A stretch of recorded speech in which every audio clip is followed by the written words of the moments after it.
이 시간에는 그 비전에 대한 것들을 쭉 풀어가려고 계획했으나 지금 10월달 우리가 전도와 관련된 것들을 이제 추진해 나가고 있잖아요. 10월달이 광림교회는 총력 전도의 달이라고 이렇게 오래 전부터 규정되어 있더라고요. 그래서 전도의 달을 맞이해서 이 비전 시간에는 이 세 가지 주제를 가지고 좀 말씀을 전하려고 합니다.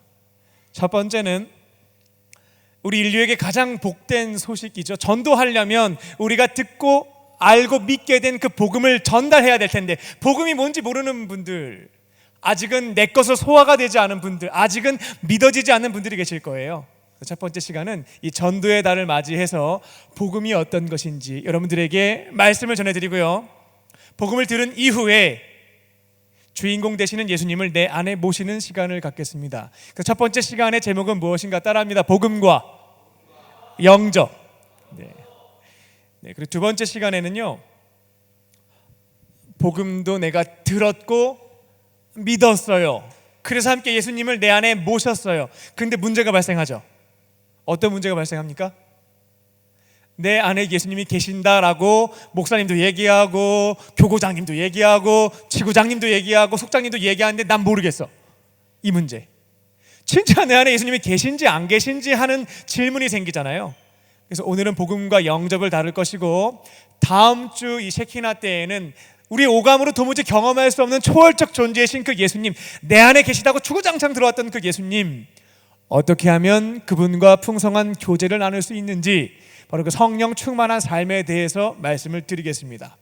그리고 마지막 세 번째 주에는요, 우리를 구원해 주시고 우리와 함께 하시며 영원토록 동행하시는 그 예수님이 우리에게 부탁하신 것들이 있거든요.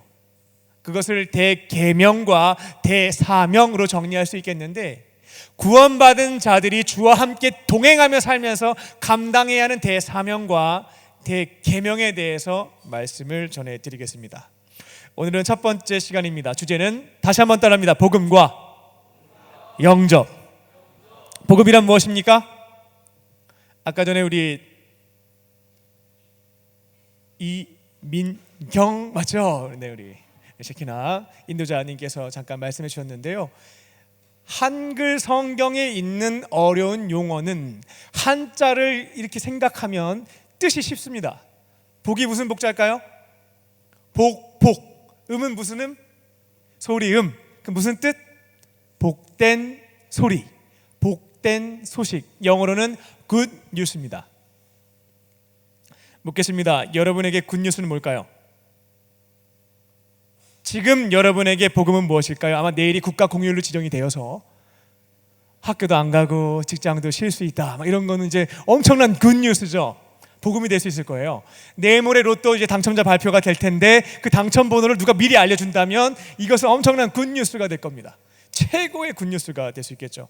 취업을 준비하시는 분에게 있어서는 내가 원하는 그 회사에 합격했다 하는 그 문자, 통지서, 이게 바로 굿뉴스가 될 거예요.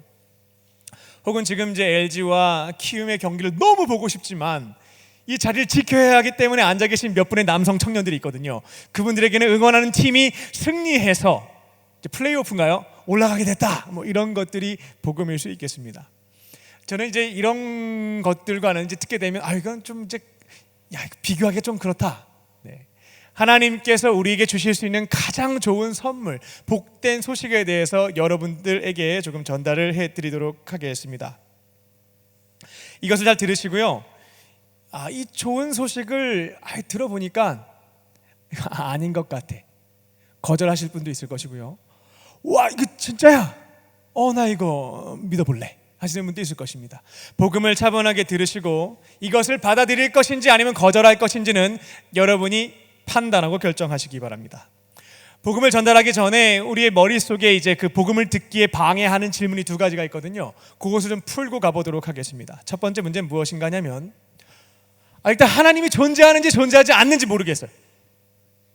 나는 하나님의 신의 존재를 부정하는데 무슨 신이 들려주는 복된 소식의 의미가 있겠는가 하는 청년들이 이곳에는 거의 없을 것 같기는 해요.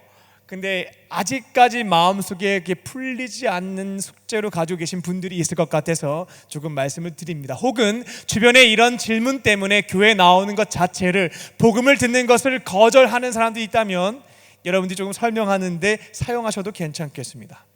한번 물어볼까요? 신은 존재할까요? 아니면 존재하지 않을까요?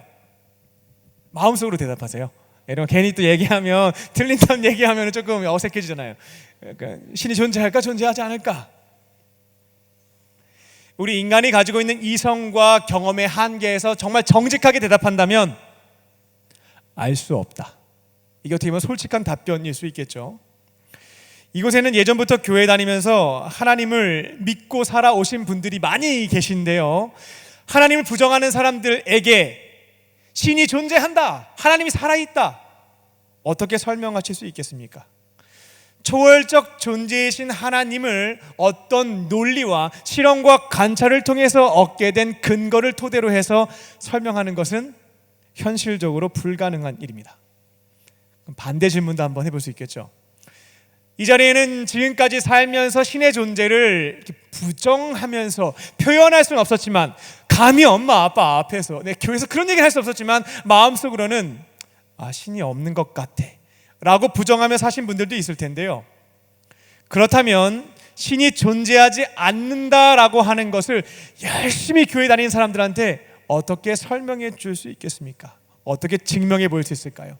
교회 열심히 다니는 사람한테 야, 신은 없어, 왜냐면 이런 이유 때문에 그래, 내가 이런 실험과 관찰을 해봤더니만 신은 존재하지 않는다는 결론이 내렸어, 그러니까 너는 빨리 빠져나와야 된다, 이런 논리와 근거 가지고 계십니까? 사실 이 또한 불가능합니다. 그래서 학자들은 신이 존재한다 존재하지 않는다는 것을 법칙으로 설명하지 않고 이론으로 이야기합니다. 유신론, 신이 있다. 무신론, 신이 존재하지 않는다. 유신 법칙 혹은 무신 법칙이라고 표현하는 사람은 없다라는 겁니다. 과학에서 법칙이라고 하는 것은요, 변하지 않는 사실을 의미하거든요. 시간이 바뀌어도 장소가 바뀌어도 달라지지 않는 것을 법칙이라고 표현합니다. 과학 시간에 배웠죠. 법칙하면 뭐가 떠올라요? 뉴턴의 만류인력의 법칙. 고등학교 다니셨잖아요, 그렇죠? 질량 보존의 법칙. 새록새록 떠오르시죠. 내용은 기억은 안 나지만 용어들은 기억이 나실 겁니다. 이처럼 법칙이라고 하는 것은 시간이 지나도 크게 달라지지 않는 어떤 가설을 넘어서서 좀 진리처럼 받아들여질 수 있는 부분들을 이야기하고요, 이론이라고 하는 것은 신빙성은 있지만 아직은 불확실한 상태에 있는 것을 이론이라고 얘기합니다. 근거가 있기는 하지만 향후 시간이 지났을 때 다양한 실험과 관찰을 통해서 바뀔 수도 있는 가능성을 갖고 있는 것을 이론이라고 합니다. 그래서 신이 존재하는지 아니면 존재하지 않는지, 이것은 아직까지 법칙으로는 얘기되지 않고 있어요. 이론으로 설명되어질 뿐이라는 겁니다. 그리고 아무리 시간이 흘러간다 할지라도요, 과학이 발전한다 할지라도요, 인간의 영역을 넘어서는 신의 존재에 대해서는 계속해서 미지의 영역, 신비의 세계로 남아 있을 것입니다. 두 번째 질문인데요, 많은 분들이 이 유신론, 신이 존재한다 라고 하는 것은 굉장히 과학적이고 합리적이고 상식적이라고, 죄송해요, 왜냐면 제가 이제 아이패드가 이렇게 하면 페이지가 이렇게 넘어가야 되는데 또 되네? 안 넘어가요. 안 넘어가고 자꾸 꺼져요. 그래서 제가 자꾸 이제 밑을 보게 되는데, 복음 전하는 거 싫어하는 것 같아요. 이럴 때 조금 저희가 잘 설명하는 게 사탄이 싫어하나 보다, 복음 전하는 거 막으려고 그러나 보다, 이런 해석도 하기는 하는데요, 왜 안 되지? 네, 아무튼 잘 될 거예요. 기도해 주세요. 패디야 말 들어라. 네. 두 번째로 저희들이 좀 이제 풀어가야 할 부분은 뭐냐면요, 많은 분들이 유신론이라고 하는 것은 신이 존재한다고 믿는 사람들은 굉장히 비합리적이고 몰상식적이고 비과학적인 사람들이고, 무신론을 주장하는 나의 친구들은 굉장히 합리적이고 이성적이고 과학적이고 굉장히 똑똑한 사람, 이런 오해들을 하는데 오해입니다. 무신론과 유신론 모두요, 따라해 보겠습니다. 믿음의 영역. 믿음의 영역이에요. 어떻게 우주가 발생했고 생명체가 발전했는지에 대해서 설명하는 이론 중에 하나가 빅뱅 이론과 진화론이라는 것이 있는데요. 빅뱅 이론과 진화론은 신이 존재하지 않는지 존재하는지를 설명하고 있지 않습니다. 그냥 이 세상이 어떻게 출발되어졌고 생명체가 만들어졌는지를 설명할 뿐이에요. 근데 이것을 무신론적인 해석을 할 수 있겠죠. 이것 봐, 우연으로 인해서 큰 폭발이 일어났고 그 위에 생명체들이 조금씩 진화해서 다양한 개체들이 만들어졌잖아. 이건 우연에 의해서 만들어진 것이니 신은 존재하지 않아. 빅뱅과 진화라고 하는 것을 무신론적인 해석을 통해서 믿는 게 무신론이고요. 요거를 유신론적인 해석도 가능해요. 아, 신이 존재하나 보다. 신이 존재하는데 빅뱅이란 방식을 통해서 진화라는 방식을 통해서 세상을 시작했고 생명체들을 만들 수 있었겠구나. 결국은 과학이라고 하는 것은 유신론과 무신론을 말하는 게 아니에요. 우리가 검증 가능한 부분들로 인해서 눈에 보이는 것들을 설명할 뿐이고요. 그것을 토대로 해서 해석하는 것, 어떻게 해석하느냐에 따라서 무신론이 있고 유신론이 있는 겁니다. 다시 둘 다 믿음의 영역이다라는 겁니다. 나중에 이제 토요일 날 비전 트리니티에 오시게 되면 그때 조금 더 이 부분에 대해서 말씀을 드리도록 할게요.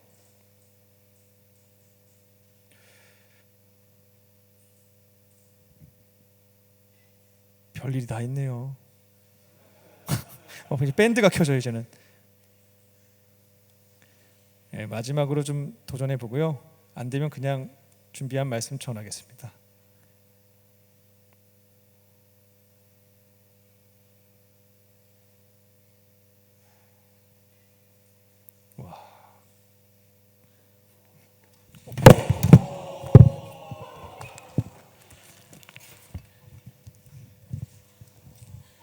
그냥 전할게요.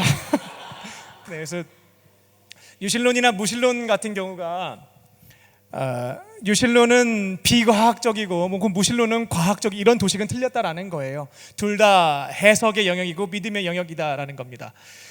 무신론자들 입장에서는 좀 안타깝게 생각할 수도 있겠고, 유신론자들 입장에서는 조금 다행으로 생각할 수도 있겠고요. 저는 태어날 때부터 신이 존재한다는 집안에서 태어났습니다. 저희 아버지는 목사님이었으니까요. 그러니까 어렸을 때부터 그 신이 존재한다는 믿음을 가지고 쭉 생활을 해왔어요. 근데 당연히 그 믿음이라고 하는 것이 청소년기를 지나고 청년기를 지난 다음에는 의심이라는 게 생길 수밖에 없죠. 근데 그때 제가 그나마 극복할 수 있었던 것은 기독교 신앙이라고 하는 것은 무턱대고 믿는 것은 아니었다라는 겁니다. 기록된 문서가 있었고요. 그것이 실제라고 증언하는 사람들이 존재했습니다. 이것이 없었다면 저는 기독교 신앙은 갖기가 어려웠을 것 같아요. 기록된 문서인 성경이 있었고요. 그 성경을 하나님 믿고 살아가는 그 사람들이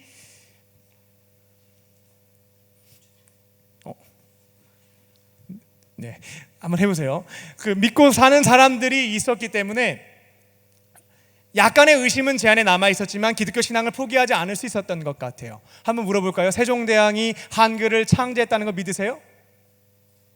어떻게 믿을 수가 있죠? 어떤 근거를 가지고 믿으십니까? 기록된 문서가 있죠. 그리고 그것이 실제라고 주장하는 학자들이 있습니다. 이수진 장군이 무패신화를 썼다고 군대에서 주구장창 교육을 했어요. 그걸 어떻게 믿을 수 있을까요? 진짜 졌는지 이겼는지 어떻게 알겠어요? 내가 본 적이 없는데. 간단하죠.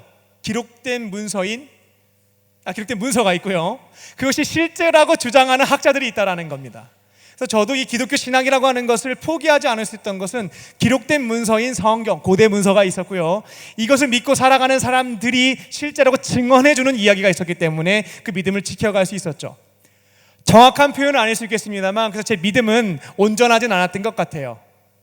이렇게 수치로 표현하자면 60에서 70% 정도는 믿고 한 30, 40 정도는 이렇게 의심의 영역으로 남아 있었던 것 같습니다. 근데 이게 어떻게 해결됐을까요? 여러분들 어떻게 해결했어요? 눈에 보이지 않는 존재를 믿는다고 할 때요, 의심이라고 하는 것은 당연히 동반됩니다. 그래서 믿음이라고 하는 영역에는 의심이 당연히 따라오게 되어 있어요. 어떻게 해결하셨어요? 해결이 안 됐죠. 갖고 있나요? 이렇게 하나님이 해결해 주시더라고요. 시간이 지날수록요, 다양한 신앙 생활들을 통해서 따라합니다. 체험을 통해서 나머지는 채워주신다. 네, 기록된 문서인 성경과 사람들의 증언을 토대로 해서 제가 이제 믿음을 시작하고 유지하게 되었는데요. 해결되지 않았던 의심의 영역은 30-40%는요. 시간이 조금씩 지날수록 다양한 신앙 활동들을 통해 신앙 생활들을 지켜가는 것들을 통해서 체험을 통해서 채워주셨다라는 겁니다. 저는 그렇게 이제 기독교 신앙을 갖게 됐고요. 그 믿음을 유지하게 되었습니다. 그리고 하나님께서 그 아들을 통해서 행하신 일들에 대해서 듣고 믿고 경험하고 이제 소망하며 살게 되었는데요. 이제부터는 이제 여러분들에게 하나님께서 그 아들을 보내셔서 행하신 아주 특별한 사건인데요. 그 복음이라고 하는 것, 우리한테는 정말 들어야 하는 가장 큰 기쁨의 소식이 되는 그 복음을 여러분들에게 5문장을 통해서 전달해 드리도록 하겠습니다. 첫 번째 문장을 따라해 보겠습니다. 하나님은 다시 하겠습니다. 우리는 하나님 앞에서 죄인이다. 네, 이게 복음의 시작입니다. 죄인이란 말 자체는 굉장히 거부감이 드는 단어인 게 사실입니다. 아마 이 자리에 앉아 계신 분들 중에 교회는 다니지만 죄인이란 말을 듣게 되면 지겨워 죽겠어. 나한테 자꾸 죄인이래. 찬송가 중에 그 찬양 부르세요. 이 벌레 같은 날 위. 내가 왜 벌레야? 이 고귀한 이 존재인 내가 왜 벌레보다 못한 존재라고 고백을 해야 될까? 거부감을 가지고 계신 분들이 있을 텐데요. 어떤 게 죄고 어떤 게 죄인인지에 대해서 한번 말씀을 드려보겠습니다. 죄인이라고 하는 것은 무엇이냐면요, 하나님을 부정하면서 혹은 하나님이 없는 것처럼 여기면서 내가 내 삶의 주인이 되어 내 멋대로 행하여 내 곁에 있는 하나님이 가장 소중하게 여기시는 이 생명체들, 이 작품들의 마음에 상처와 아픔을 주는 것을 죄라고 합니다. 하나님을 부정하면서 하나님을 무시하면서 내가 내 삶의 주인이 되어 내 멋대로 하죠. 그러면서 내 곁에 있는 사람들에게 아픔과 상처를 주는 것, 이것이 바로 죄. 그렇게 살아가는 사람들을 죄인이라고 하죠. 그렇게 막 살아도 뭔 상관이야, 뭐 그냥 살다가 서로 화해하고 이렇게 살면 되지, 이런 생각들 갖고 계실지 모르겠어요. 뭐 사는 인생 뭐 이렇게 복잡하고 뭐 이렇게 생각할 게 있어? 그냥 대충 내가 하고 싶은 대로 살다가 죽으면 그만인데. 근데 하지만 안타깝게도요, 사랑과 공의의 하나님은 우리가 이 땅에서 살아가는 동안 살아갔던 삶의 흔적에 대해서 심판하십니다. 하나님을 부정하고 내 멋대로 살면서 하나님이 가장 소중하게 여기시는 사람들에 대해서 아픔과 상처를 준 것에 대해 공의롭게 심판하신다라는 거예요. 그 심판 이후 어떤 이는 우편으로 분류되어 영생하게 되는 것이고요, 어떤 이는 좌편으로 인해서 영벌받게 되는 것이고요. 어떤 분들은 묻습니다. 그게 진짜인지 목사님은 어떻게 아세요? 봤어요? 경험해 봤어요? 사후세계 경험해 봤어요? 여러분도 경험해 봤어요? 나도 경험 안 해봤어요. 경험해 본 적은 없습니다. 근데 제가 이것에 대해서 신뢰를 가지고 제가 선포할 수 있는 것은 어디에 있냐면, 인류 역사상 사후세계, 죽음 이후의 세계를 경험하신 분이 계시죠. 누가 있을까요? 네, 죽음 이후의 세계를 경험하신 분이 계신데 그분이 바로 예수님 되시잖아요. 예수님께서 하셨던 말씀이기 때문에 저는 믿을 뿐이에요. 근데 다른 종교의 창시자들이 말하는 사후세계는 전 믿지 않습니다. 왜냐하면 그들은 어느 누구도 사후세계를 경험해 본 적이 없어요. 상상을 통해서, 구전되었던 전승을 통해서 만들어낸 이론에 불과하거든요. 죽음 이후의 세계를 경험하신 예수님께서 하셨던 말씀이, 예수님 재림하시게 되면 처음에는 구원자로 오시지만 두 번째 재림하실 때는 심판주로 오셔서 어떤 이는 우편으로 분류되어 영생을, 어떤 이는 좌편으로 분류되어 영벌을 받는다라고 말씀하신 구절이 있거든요. 마태복음 한 26장 후반절에 있어요. 나중에 기회 되시면 읽어보십시오. 사후세계를 경험한 예수님께서 하셨던 말씀이시기 때문에 저는 그것을 붙잡고 걸어갑니다.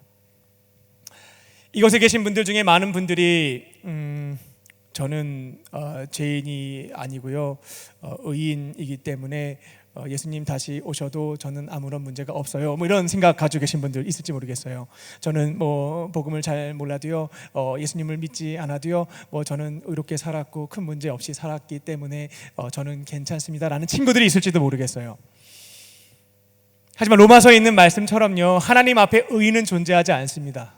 스스로 주인이 되었을 때 죄를 짓는 것, 우리 인간들이 다 어느 누가 하나 제외 없이 경험하고 있는 부분들이라는 것이죠. 만약 여러분 주변에 진짜 나는 의인이고 깨끗해, 난 죄가 없어라고 주장하시는 분들이 있다면 그분의 논리를 깨트려 줄 수 있는 가장 좋은 방법이 있습니다. 뭘까요? 엄마한테 전화해보라고 하면 됩니다.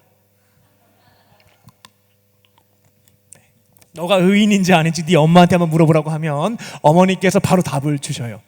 만약 어머니께서 얘는 정말 한 번 죄 짓지 않은, 나한테 한 번의 상처를 주지 않은 천사 그 자체다라고 하는 그런 고백을 듣게 되는 친구가 있다면 저한테 알려주셨으면 좋겠어요. 그럼 저는 그분을 살아계신 하나님의 딸이요 메시아로 믿고 제가 그분의 신발끈을 풀기 감당하기 어렵다라고 고백하며 그 앞길을 예비하면서 제가 살 겁니다. 존재하지 않는다라는 거죠. 이처럼 인간이라고 하는 존재는 하나님을 부정하고 살면서요 죄를 짓는, 결국 그로 인해서 심판을 받고 영벌을 받게 되는 존재인 거죠. 제가 신이라면, 이런 가정은 좀 웃기긴 한데, 여러분이 신이라면 어떻게 할래요?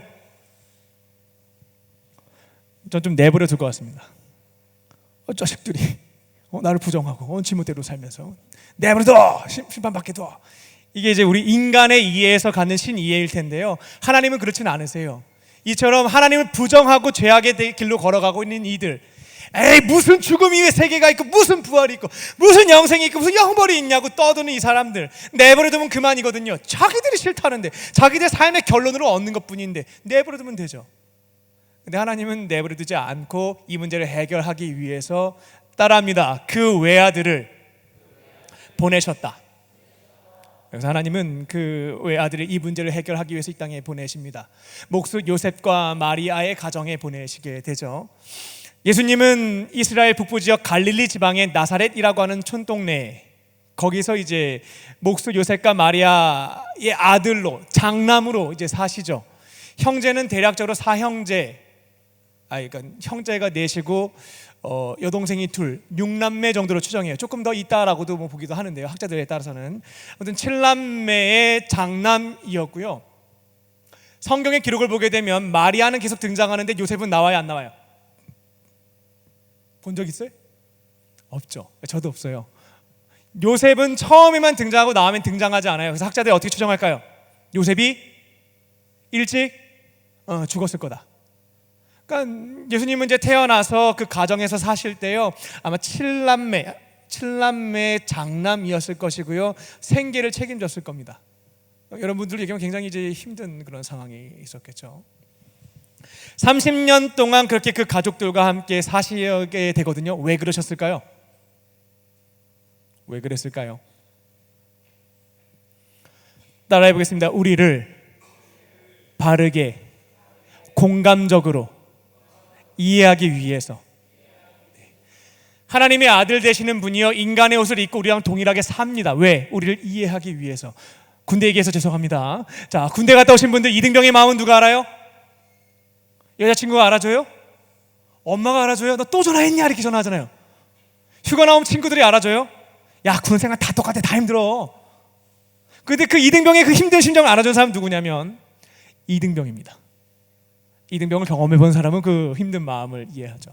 하나님의 아들 되시는 분이 왜 30년간, 그것도 시골 지역에서 어떻게 보면 아버지도 안 계시는 그 어려운 가정에서 그렇게 사셨을까? 성경에 있는 내용은 아닙니다. 근데 제가 묵상해 봤을 때 나름대로 얻었던 결론은, 우리를 가장 바르게 이해하시기 위해서, 공감적으로 이해하시기 위해서 같이 사셨구나. 그렇게 30년 동안을요 우리와 같은 모습으로 사셨고요, 낮은 자의 모습으로요. 그 이후 세례 요한에게 세례를 받고 마귀에게 시험을 통과하신 다음에 하나님의 아들로서의 삶을 시작하시죠. 그때 뭐라고 외쳤죠? 뭐 하라 그래요? 회개하라고. 하나님으로부터 등 돌리고 니들 멋대로 살고 있는데, 혹은 하나님의 이름을 가지고 이상한 율법들 많이 만들어갖고 사람들 올가매고 정죄하고 판단하고 차별하고 문제 일으키고 있는데, 그렇게 살지 말라고, 회개하라고. 그 누구의 품으로 들어와요? 근데 아버지 하나님 품으로 돌아와서 탕자의 비유 보세요. 니들 그렇게 살고 지금 망가지고 있는데 큰일 난다, 심판받는다, 영벌받는다. 예수님의 말씀이죠. 사복음서에 있는. 빨리 회개해서 아버지 품으로 돌아와서 누구의 다스림을 받고 살아요? 아버지의 다스림을 받고 살아라. 천국 생활해라. 천국이 나로부터 하나님의 통치가 시작되었는데 너희들도 빨리 하나님 품으로 돌아와서 하나님의 통치를 받는 천국 생활 시작해라. 영원한 천국의 삶을 시작해야 된다라고 하는 것이 예수님의 첫 번째 메시지였죠. 사람들이 들었을까요? 들은 사람들은 이제 제자가 됐고요. 안 들었던 사람들도 있었고요.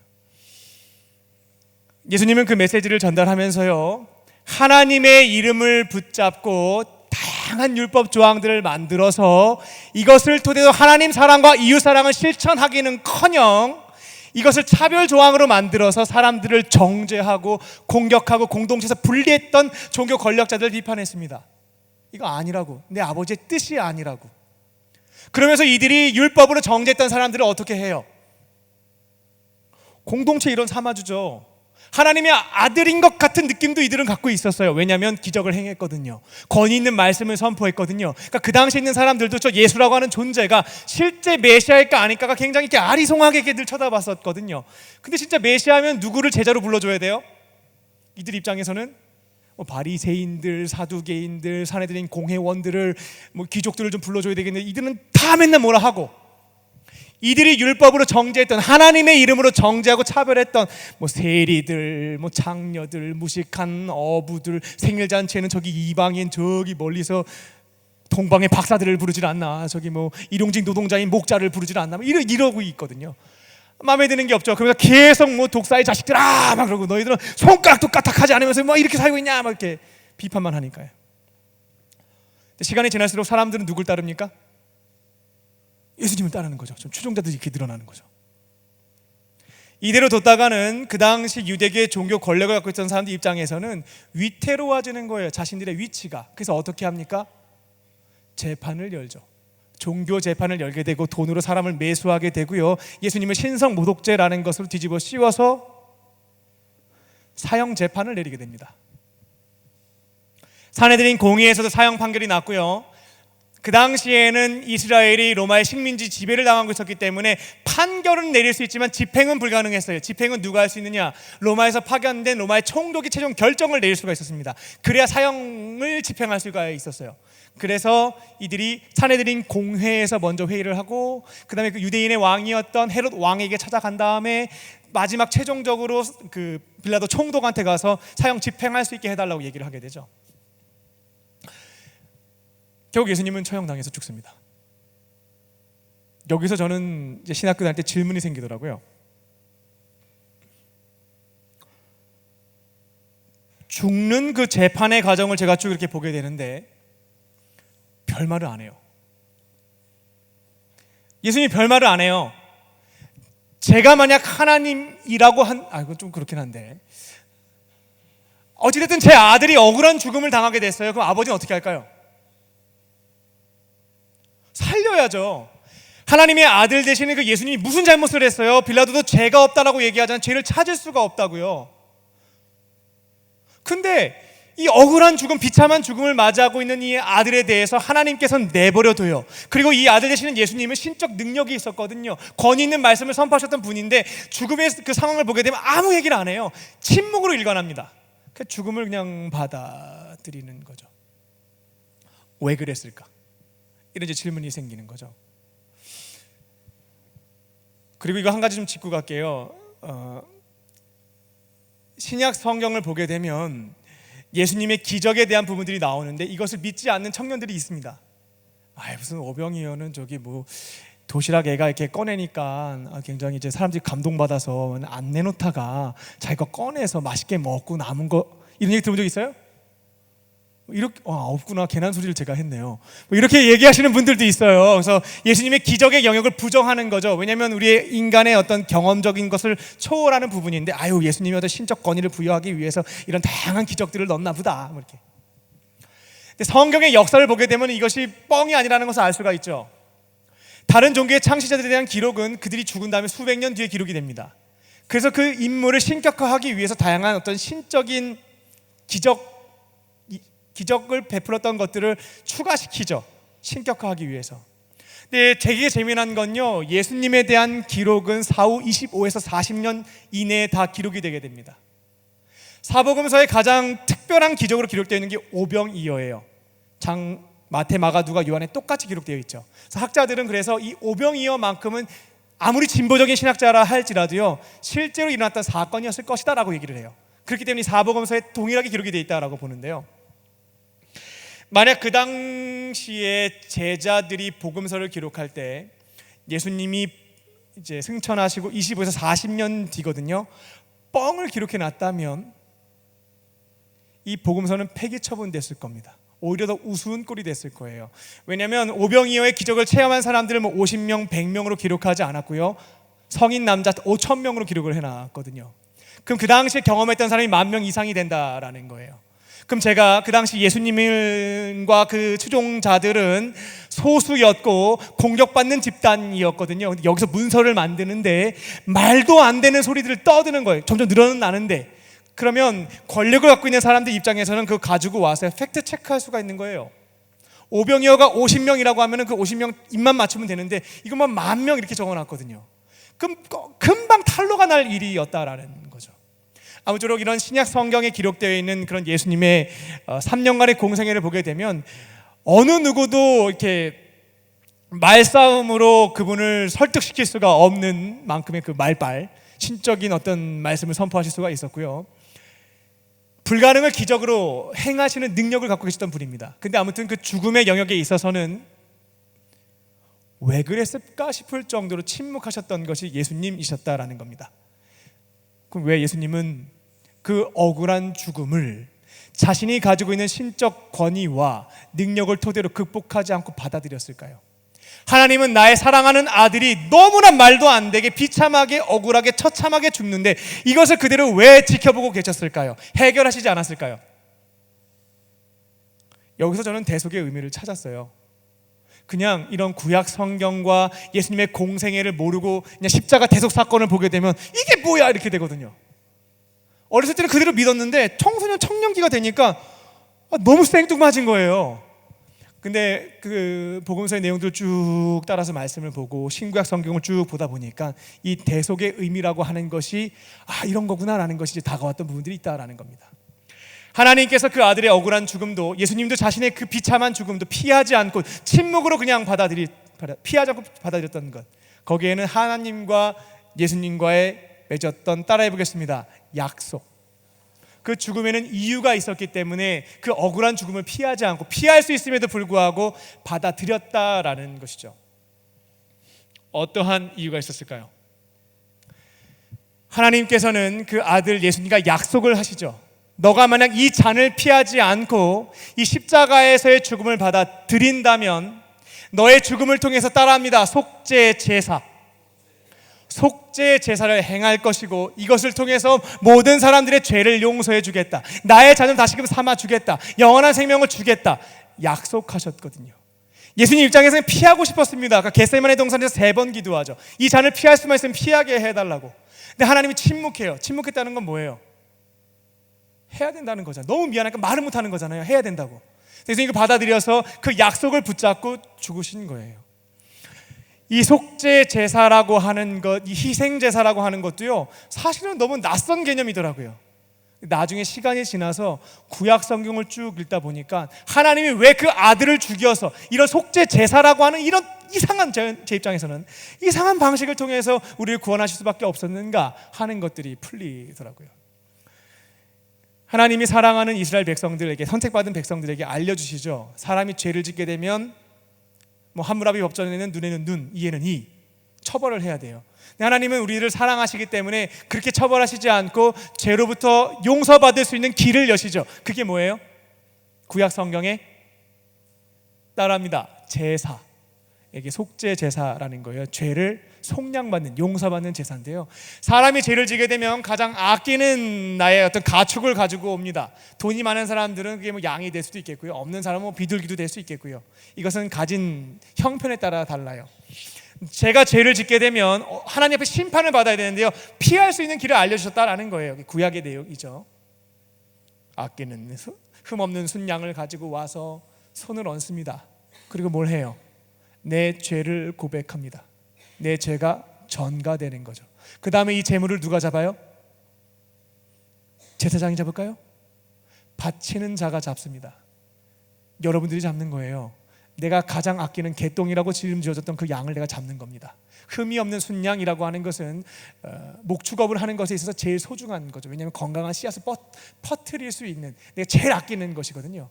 내 죄를 전가시킨 다음에 내가 직접 목을 따고 껍질을 벗기고 뼈와 내장을 제거해야 돼요. 막 피가 튀기고요. 다 뒤집어 쓰는 거죠. 무슨 생각할까요? 여러분들 그럼 무슨 생각할 것 같아요? 죄 지면 안 되겠다. 죄의 결과는 이와 같은 죽음이구나, 심판이구나. 하나님이 만드는 장치예요. 죄를 용서하시는, 죄를 짓지 않게 만드는. 하나님께서는 예수님과 약속하셨던 겁니다. 너가 십자가에서 머리끝에서부터 발끝까지 너가 고통당하고 피 흘려 죽는다면 너를 속죄 양으로 삼아서 인류를 구원하는 속죄 제사를 행하겠다. 구약 성경을 보게 되면 예수님의 죽음과 관련돼서 한 가지 더 봐야 될 게 또 있습니다. 따라해봅니다. 대속죄 1 7월 10일이에요 좀 지났죠. 7월 10일이 되게 되면 이스라엘 민족은 다 모입니다. 공동체의 죄를 고백할 수 있는 시간, 제사함을 받는 시간이죠. 대제사장은 7월 10일이 되게 되면 공동체 모든 죄를 다 가지고 하나님 앞에 나아가서 제사함을 받는 제사를 하게 됩니다. 그때 이제 우리가 뭐 성전이 있으면 뭐 지성소가 있고 뭐 성소가 있고 뭐 이런 얘기 듣잖아요. 1년에 한 번 하나님이 임재하시는 언약궤가 있는 이 지성소에 들어가서 공동체의 죄를 고백하게 되고요. 하나님의 그 죄사함을 받는, 모든 공동체가 죄사함을 받는. 히브리서에 보게 되면 그래서 예수님의 이 죽음에 대해서 결국 이렇게 신학적 해석을 하게 되죠. 그는 속죄양이었다. 그리고 우리를 죄사함 받게 하는, 따라합니다, 대제사장이었다. 그러니까 하나님과, 제자들은 잘 몰랐어요. 처음엔 잘 몰랐어요. 근데 하나님과 그 아들이 했던 약속입니다. 너가 이 죽음의 잔을 피하지 않는다면 너의 그 죽음, 희생 제사를 통해서 모든 인류의 죄를 용서해 주겠다. 너가 대제사장으로서 마지막이자 영원한 속죄 제사를 내게 드리게 된다면 모든 인류의 죄를 용서해 주겠다. 구원받을 수 있는 길을 열어 주겠다. 예수님은 그 약속을 붙잡고 피할 수 있는 그 죽음을 받아들였다라는 것입니다. 지금 제가 원래 지금 세 번째 문장까지 한 거거든요. 첫 번째는 우리는 모두 죄인이다. 그리고 두 번째는 이 문제를 해결하기 위해서 그 아들을 보내셨다. 세 번째 문장은 우리를 구원하시기 위해서 십자가에 달려 죽으셨다. 네 번째 문장입니다. 하나님은 그 아들을 부활시키셨다. 되게 재미난 사건이에요. 사실은 이 부활 때문에 예수님 못 믿는 사람도 많습니다. 말도 안 되는 일이, 이거 어떻게 믿어? 이렇게 해야 되는. 하나님께서는요, 이처럼 인류를 향한 이 속죄 제사를 드린 그 아들을 3일째 되는 날에 부활시킵니다. 실제 시체가 되었죠. 죽어서 그 제자들이 아리마대 요셉과 니고데모와 그 여성 제자들과 뭐 베드로 이게 뭐 이제 다 수습을 하잖아요. 3일째 되는 날 부활을 시키세요. 왜 부활시키셨을까요? 죽음으로 끝나도 되는데. 오히려 이 부활 때문에 많은 사람들이 예수님 믿기를 더 어려워하는데 왜 부활시켰을까요? 그 당시 제자들도 헷갈렸습니다. 예수님이 진짜 메시아일까? 예수님이 그 당시에 권위가 있었던 랍비들과 바리새인들이 얘기했던 것과는 다른 하나님의 뜻을 말했는데 그게 진리가 맞을까? 우리 예수님이 굉장히 억울하게 비참하게 왜 피하지 않고 그 죽음을 받아들였을까? 그럼 그게 진짜 하나님이 그분과 약속한 속죄 제사가 맞을까? 그리고 예수님이 사두개인들과 논쟁을 벌일 때 그런 논쟁을 벌이게 되죠. 부활이 있느냐 없느냐. 사두개인들은 부활이 없다라고 믿었어요. 지금 우리들과 비슷합니다. 죽음 위엔 아무것도 없다. 모세 오경을 그들은 그들의 경전으로 받아들였는데 거기에는 부활에 대한 내용이 없기 때문에 부활은 아니다라고 얘기했던 게 사두개인들이에요. 그래서 이 현실에서 최대한의 쾌락과 만족을 누리고자 했던 것이 사두개인들이었죠. 이거 갖고 예수님과 논쟁이 붙을 때 예수님이 모세 오경에 있는 내용을 토대로 해서 부활의 증거를 찾아줘서 그들이 놀랬다, 뭐 이런 기록들이 있죠. 하나님께서는 그 아들을 부활시키는 것을 통해서요, 하나님의 아들 되시는 예수님에 대해서 아직도 아리송했던 제자들에게 그가 바로 내 아들이 맞다, 그가 전한 진리가, 내가 원하는 뜻은 결국 회개하고 사랑을 실천하며 사는 것인데 그것이 진리가 맞다, 그의 죽음이라고 하는 것은 너희를 향한 대속사역이 맞다, 그리고 죽음은 끝이 아니라 그 이후에 부활이 있다, 심판이 있다 라고 하는 것을 확증하시기 위해서 부활시키셨던 것이죠. 다섯 번째 문장입니다.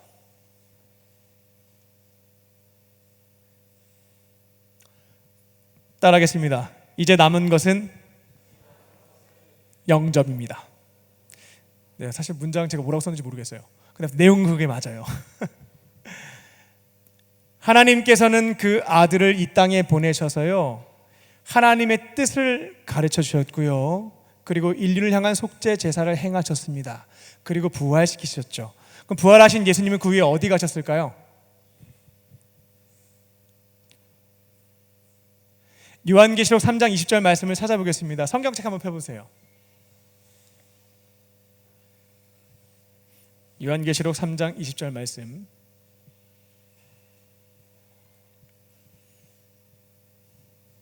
한 목소리로 읽겠습니다. 시작.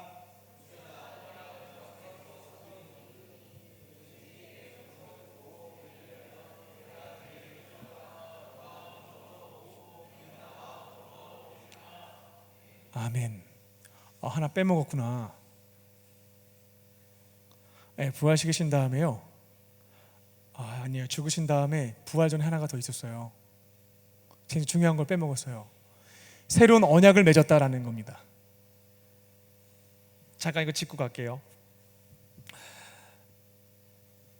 예수님이 십자가에 달려 돌아가시기 전에 제자들에게 이런 말씀을 하시죠. 성찬식을 제정하면서 이 피는, 이 포도주는 내 피로 세운 새 언약이니 이것을 행할 때마다 나를 기념하여라. 이 말 굉장히 어렵지 않아요? 1년에 한번 성찬 받을 때 이 용어 들을 때마다 뭔 소리인가 싶지 않으세요? 이 포도주에 있는 그 피가 하나님이 세우신 새로운 언약이니 이것을 볼 때마다 날 기억하라. 이 개념을 이해하려면 그 언약이라고 하는 것들을 조금 아셔야 되겠습니다. 하나님의 굉장히 재미난 특성 중 하나가 뭐냐면 그들의 백성들과 따라합니다. 계약. 계약을 맺어요. 근데 그 계약을 언약이라고 얘기합니다. 말씀 언자예요. 말로 맺은 계약이라는 거죠. 특징은 일방적입니다. 하나님이 다 정해놔요. 그리고 우리는 따라야 돼요. 그리고 그 언약을 체결할 때 항상은 그렇진 않습니다만 하나님이 사용하시는 게 뭐냐면 따라합니다. 피를 사용하세요. 동물의 피. 동물을 반으로 쫙 잘라요. 피가 쫙 흐르죠. 거기 중간에 이렇게 통과하게 시키거든요. 왜 그럴까요? 이거 안 지키면 어떻게 된다는 거예요? 피 본다는 거예요. 죽는다는 거예요. 하나님이 통과해요. 이거 뭘 의미할까요? 신인 나도 너희들과 맺은 이 약속 안 지키면 죽는다는 거예요. 죽겠다는 거예요. 그렇게 지키겠다라고 하는 것이 언약 체결식의 특징이거든요. 하나님께서는 그들의 백성과 언약을 맺죠. 구약 성경을 보게 되면 이스라엘 백성들에게 너희가 나를 믿고 잘 섬기면 내가 너희들의 하나님이 되어서 너희들을 지켜주고 번성하게 해주겠다. 근데 너희들이 나를 버리고 우상을 숭배하게 되면 너희들은 심판을 받게 될 거다. 이런 언약들을 맺게 되거든요. 결국 이스라엘 백성들이 그 하나님과의 그 언약을 지키지 않게 되고 가나안 정착 이후에 우상 숭배하면서 망가지기 시작하죠. 사사시대, 왕정시대 점점 하나님 멀어지게 되잖아요. 그래서 결국 그 언약을 깨트렸기 때문에 나라가 망하죠. 북도 망하고 남도 망하고요. 그때 예레미야 선지자를 통해서 어떤 말씀을 하시냐면 예레미야 31장 31절 한번 찾아보세요. 예레미야 31장 31절.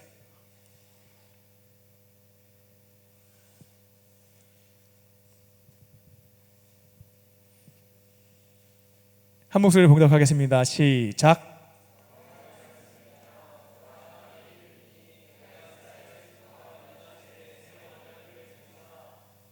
네, 그러니까 하나님과 이스라엘 백성들이 맺었던 옛 언약은 이스라엘 백성들이 지키지 않으므로 깨어졌어요. 나라가 망하는 걸로 끝났죠. 그때 예레미야 선지자가 예언을 하게 되죠. 하나님이 새 언약을 맺게 될 거다.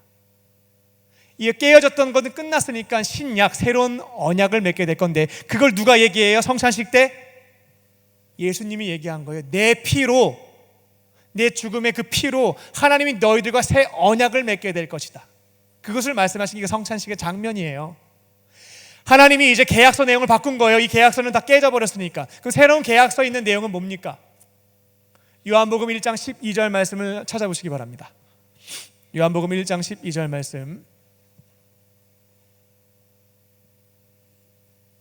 요한복음 1장 12절입니다. 읽겠습니다. 시작.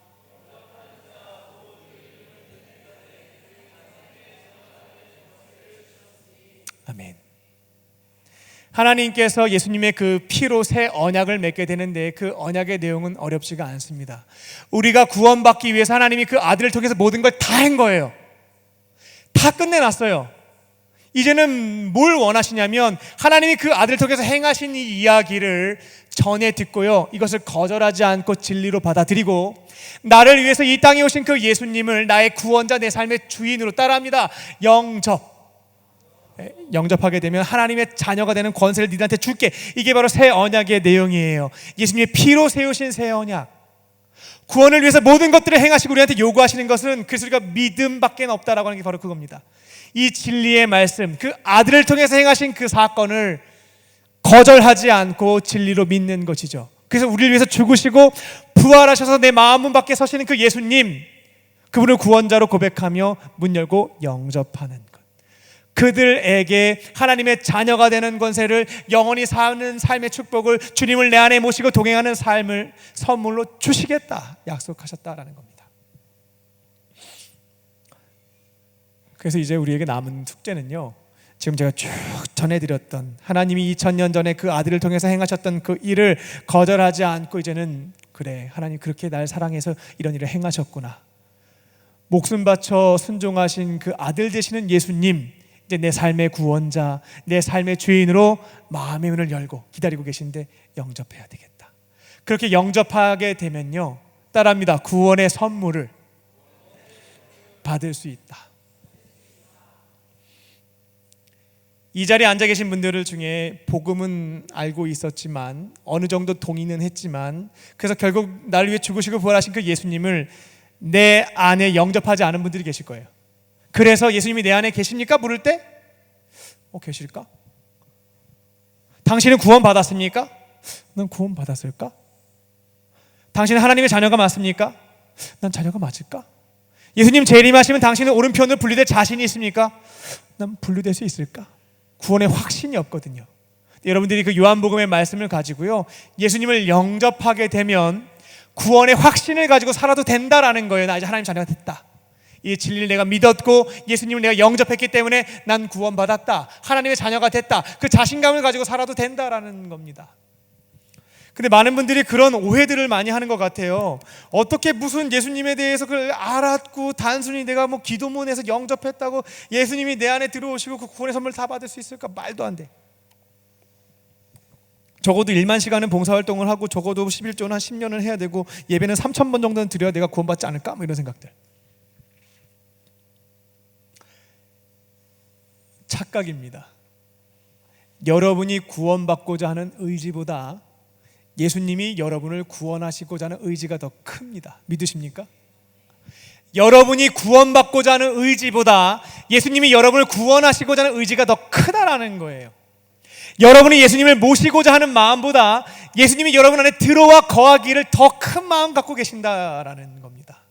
그래서 아주 작은 정말 겨자씨와 같은 그런 믿음의 고백을 가지고 여러분들이 영접 기도를 한다 할지라도요, 예수님은 기뻐하시면서 구원의 의지가 크기 때문에 그 문을 열고 들어와서 여러분과 함께 하신다라는 거예요. 먹고 마시며 너희들과 함께 하겠다, 구원의 선물을 주겠다.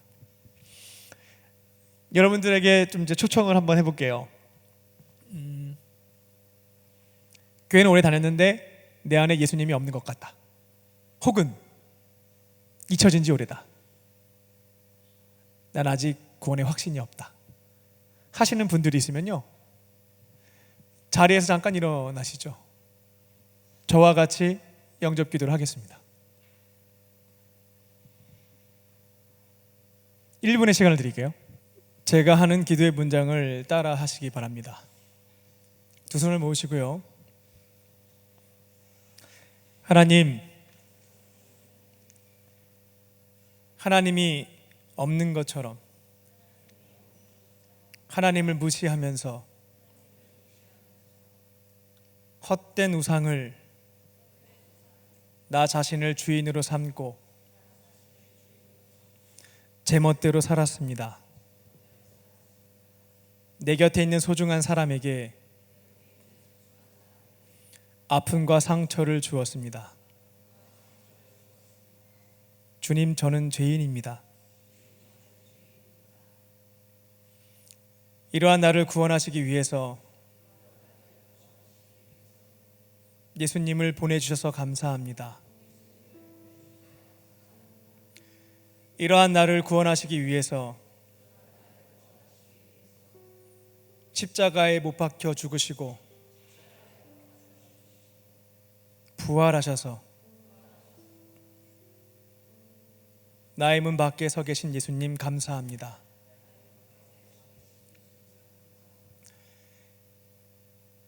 이제 이 복음을 믿습니다. 나를 위해서 죽으시고 부활하신 예수님을 나의 구원자, 삶의 주인으로 영접합니다. 나의 문을 엽니다.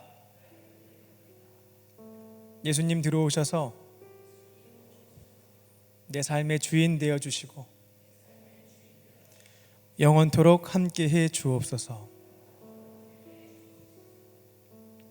우리를 구원해 주셔서 감사합니다. 고맙습니다. 예수님의 이름으로 기도합니다. 아멘. 자리에 앉겠습니다. 영접 기도를 하신 분들은요, 조금 있다가 개인 기도를 하실 때 내 안에 계신 예수님께 최초의 부탁을 한번 드려보세요. 긴 장기간의 기도 제목 말고요, 단기간 꼭 해결해야 되는 그 기도 제목을 구해 보십시오. 그럼 내 안에 계신 예수님께서 필요하시다면 즉각적으로 응답해 주실 것이고요, 조금 시간이 필요하다면 조금 뒤에 응답해 주실 겁니다. 영접 기도를 한 다음에 여러 가지 모습들이 나타날 수가 있어요. 어떤 분들은 방언하는 분들도 있고요, 어떤 분들은 짧은 기도를 했는데 병이 낫는 경우들도 있습니다. 혹은 인격이 바뀌는 경우들도 있고요, 도무지 끊어낼 수 없어서 나의 중독이 끊어지기도 하고요, 즉각적인 체험이 있는 분들도 있을 것이고 시간이 걸리는 분들도 있을 겁니다. 염려하지는 마십시오. 하나님 필요할 때 은혜는 채워주실 것입니다. 오늘 복음에 대한 것들을 사실은 아이패드에 잘 담아왔는데요, 아이패드를 볼 수 없는 상황에서 사실 많은 진땀을 흘려가며 말씀을 전했습니다. 어떻게 보면 가장 진솔하게 전했던 것 같아요. 원고에 의지하지 않고 내가 진짜 경험하고 내가 이해하고 내가 믿고 있는 범위에서 하나님이 우리를 향해서 행하셨던 그 일에 대해서, 그 아들이 행하셨던 일에 대해서 전달을 했습니다. 이제는 그 말씀을 듣고요, 믿고요, 경험하며 사셨으면 합니다. 예수님 내 안에 모시고 살아가는 삶. 그 구체적인 것은 이제 다음 주 셰키나 시간 때 오늘 미진했던 것과 함께 전달해 드리도록 할게요. 아마 이 자리에 계신 대부분의 분들은 이미 예수님이 내 안에 계신 분들로 믿고 있는 분들 같아요. 근데 이제 그 다음 숙제겠죠. 그분과 교제할 수 없다. 그분의 은혜를 경험할 수가 없다. 네, 이 질문에 대한 것들은 다음 주에 나누고 말씀을 통해서 전달해 드리도록 하겠습니다. 이 시간 기도하는 시간 갖도록 하겠습니다.